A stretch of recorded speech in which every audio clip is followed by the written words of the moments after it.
Dois vencedores diferentes e muitos assuntos para comentar sobre o GP da Bélgica. Então aqui vão as nossas observações sobre Spa. Yuki Tsunoda teve uma mudança na especificação do carro na Red Bull em Spa.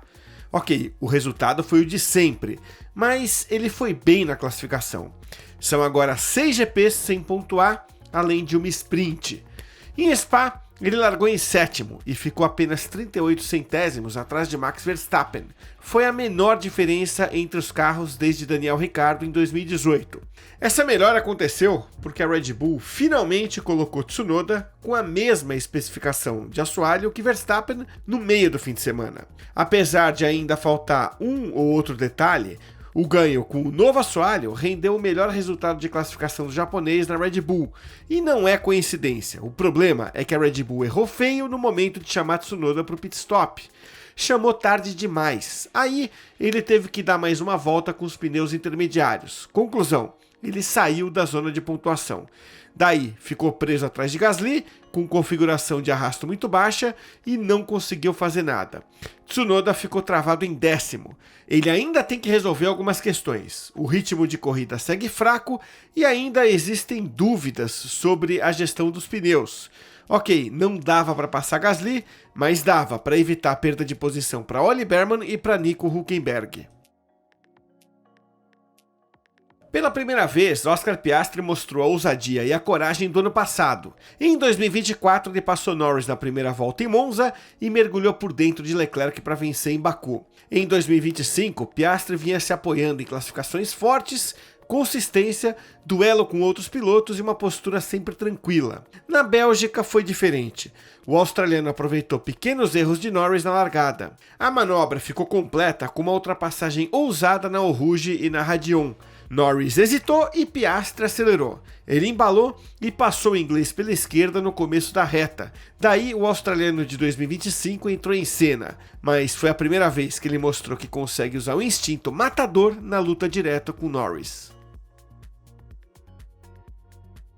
A equipe que parecia no mesmo nível da Red Bull no começo do ano perdeu muito rendimento. A Mercedes viveu um cenário bem diferente de 2024. George Russell fez uma corrida solitária e chegou em quinto. Andrea Kimi Antonelli enfrentou o fim de semana mais difícil dele na Fórmula 1. Não é só uma questão de desenvolvimento. O que se especula é que a equipe tenha seguido o caminho errado nas últimas atualizações. Algo teria mudado as características do W16, deixando o carro mais difícil de guiar, principalmente por causa da instabilidade na traseira nas entradas de curva. Para Russell, pode ter a ver com as novas asas flexíveis. Segundo ele, a equipe seguiu um caminho um pouco diferente para lidar com esse ajuste no regulamento. E a coisa aí desandou. Reuniões já estão marcadas na sede de Brackley nessa semana. O objetivo é entender o que é que deu errado. É duro dizer isso, mas Spa e a Fórmula 1 não se entendem mais. Classificar em Spa ainda é espetacular. Na chuva, o desafio continua enorme, mas as duas corridas do fim de semana decepcionaram. Com pouquíssimas ultrapassagens, a sprint de sábado foi a mais fraca da história das sprints. O domingo escancarou problemas de visibilidade. O spray dos carros atuais é tão grande que compromete tudo. Até Lewis Hamilton, que defendia o início da prova antes do horário definido, admitiu que correr em Spa parece guiar na neblina. Spa já ocupa o posto de etapa rotativa no calendário. Um chefe de equipe disse ao time inglês aqui da The Race que, se Spa continuar sofrendo com atrasos e ameaças de cancelamento, ela pode acabar sumindo do mapa. Mesmo no seco, a Fórmula 1 em Spa não é mais a mesma. Tem pouca ultrapassagem. Só resta torcer para que os carros de 2026 se adaptem melhor a um dos circuitos mais lendários da história. A tão esperada suspensão traseira da Ferrari estreou em Spa. Charles Leclerc usou a peça com eficiência e superou Max Verstappen na classificação para chegar ao pódio. Combinada a atualização do assoalho introduzida em Silverstone, a nova suspensão é vista como um elemento que pode, enfim, revelar o potencial escondido do SF25. Leclerc disse que a peça ajudou muito na disputa contra Verstappen. Ele venceu a Red Bull com uma combinação de fatores. Primeiro, foi melhor na classificação e garantiu a posição de pista. Segundo, ele segurou a pressão no primeiro trecho molhado e aí, no seco, tirou proveito do acerto de baixo arrasto da Ferrari. Mas a diferença de 20 segundos para Piastri mostrou que a Ferrari ainda está longe longe de sonhar com uma sequência de vitórias. Leclerc, inclusive, baixou a expectativa para o upgrade no fim de semana. Apesar de a Ferrari ter entregue o que esperava, ela admitiu: ainda não é o suficiente. Com exceção de uma, todas as equipes pontuaram em sprints nesse ano. Spa mostrou quanto esse formato ajuda quem está no pelotão do meio.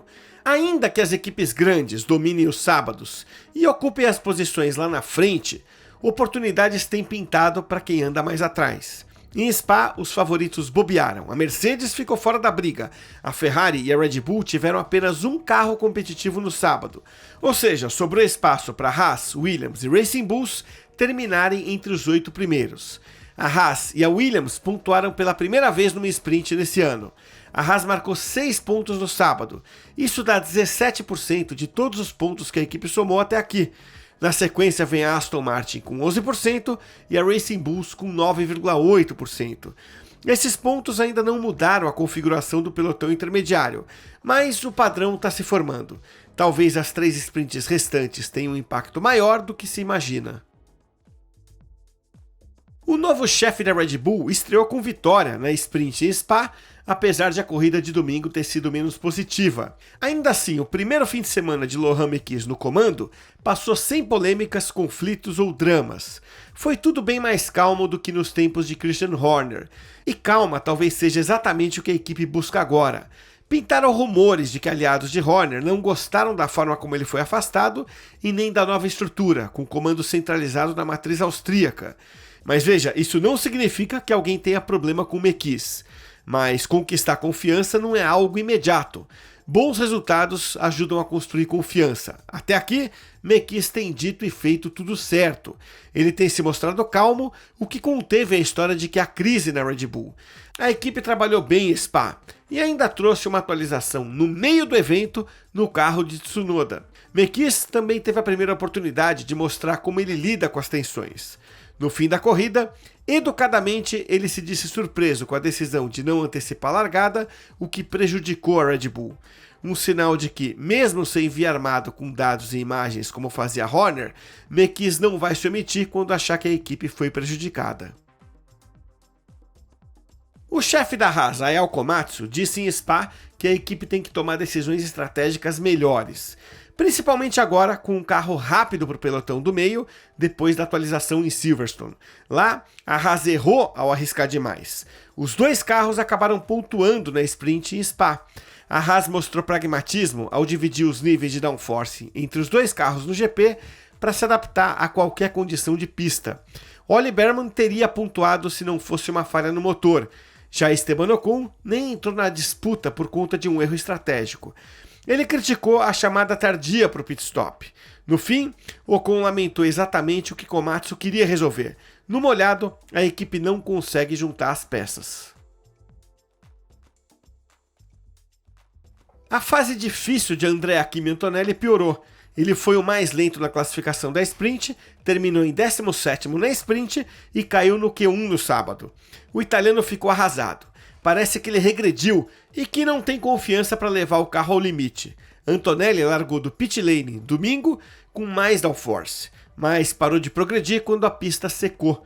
Terminou em 16º e não pontuou em 6 dos últimos 7 fins de semana. Ele tem um estilo de pilotagem mais agressivo que o de Russell, mas isso só acentua as limitações da Mercedes.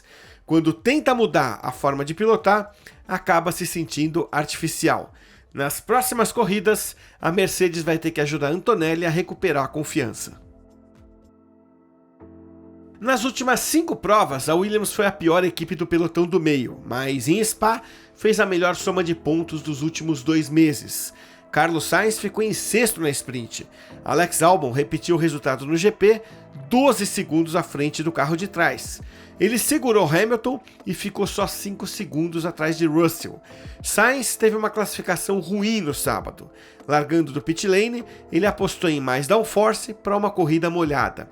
Daí, ficou fora da briga por pontos. Ainda assim, o bom resultado nos 2 dias aumentou para 27 pontos a vantagem da Williams sobre a Sauber.